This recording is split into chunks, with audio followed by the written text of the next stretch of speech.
Hollywood Street, a day in the life of the Ball family.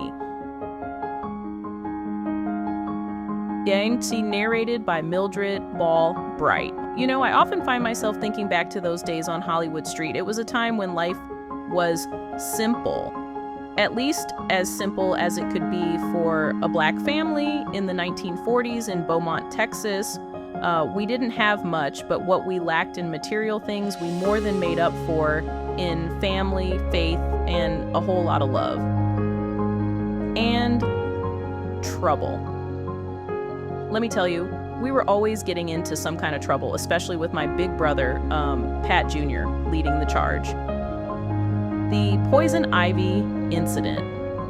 It all started on one of those sticky, sweltering afternoons when you could practically feel the humidity hugging you. Pat Jr., who was always up to something, had rounded us all up. Pauline, Myrtle, Margie Nell, and me. Now, Pat Jr. was smart, no doubt about that. He had a way with radios and electronics, always tinkering with something or other. He even believed technology was going to change the world one day, but on this day, technology was the last thing on his mind. "Let's go on an adventure," he said with that mischievous glint in his eye. "I saw a bush out by the field with some berries on it. They look good enough to eat." Now, Pauline, our oldest sister, was cautious by nature. She was the one who kept us in line when Mama wasn't around. She shot Pat a skeptical look.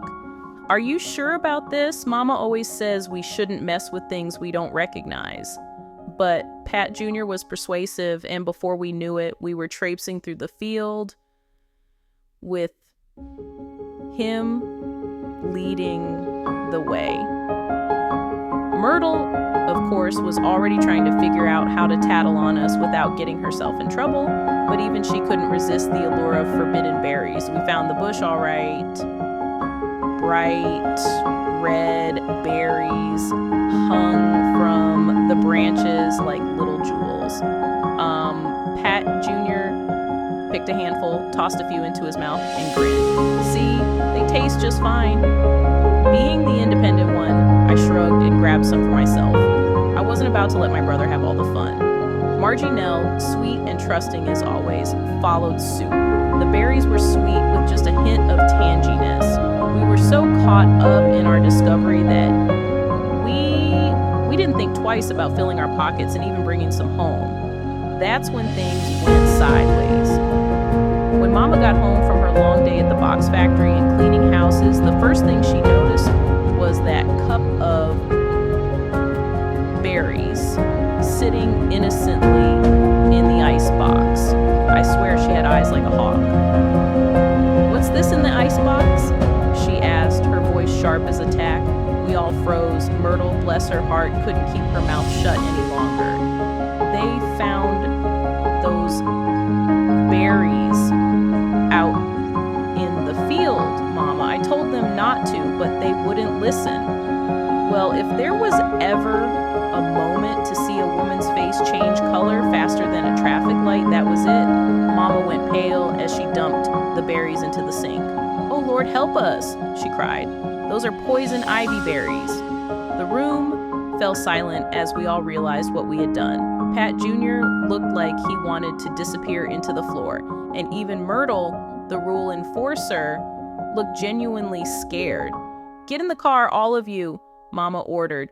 "We're going to see Dr. Johnson right now." The visit to the doctor. Now, let me tell you about Dr. Johnson. He was one of the few doctors in town who would even consider seeing Black patients, and that was only because Daddy knew him from the Masons. Daddy was a proud Mason and a Union man. Two things that didn't make him many friends in 1940s Texas. But Daddy didn't care. He worked hard driving that feed truck for $11 a week to support us. At home, he was as gentle as could be, but at work, he had to deal with some real tough characters. He had a way of staying calm under pressure, something I think I got a little burst into Dr. Johnson's office, the nurse looked like she was ready to throw us out. "We're about to close," she said, her nose wrinkling as she looked at us. "Can't this wait until tomorrow?" Mama didn't even blink. "It can't wait," she said, her voice shaking with worry. "They ate poison ivy berries. They need to be seen now."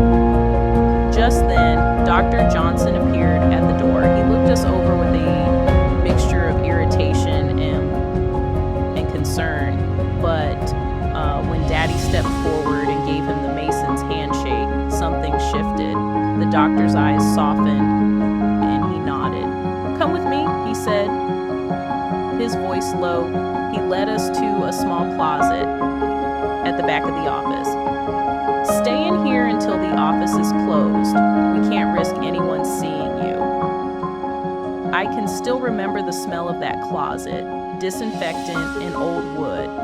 We huddled together in the dark, waiting for what felt like forever.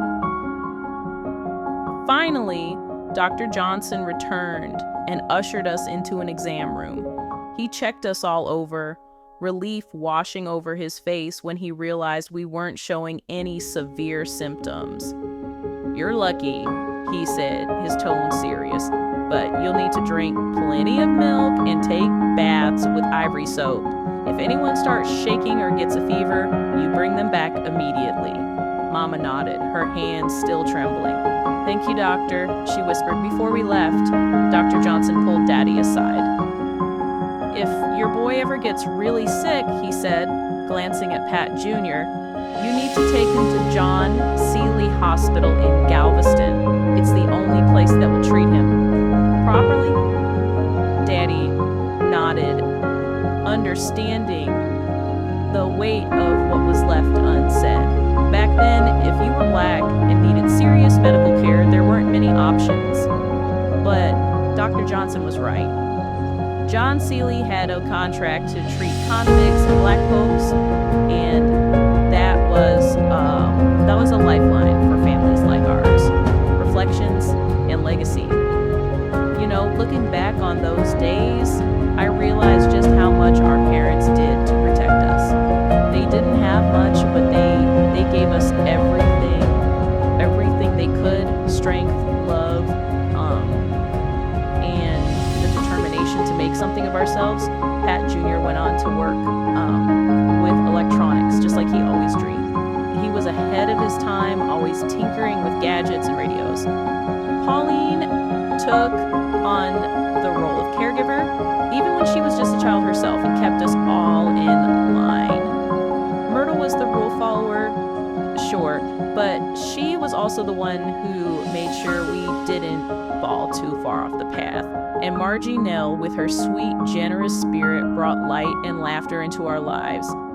As for me, well, I guess you could say I was the one who kept things interesting. Independent, yes, rebellious sometimes, but I never forgot the lessons Mom and Daddy taught us on Hollywood Street. These stories aren't just memories. They're the foundation of who we are. They remind us of where we came from, and they show us that no matter how far we go, we carry a piece of Hollywood Street with us.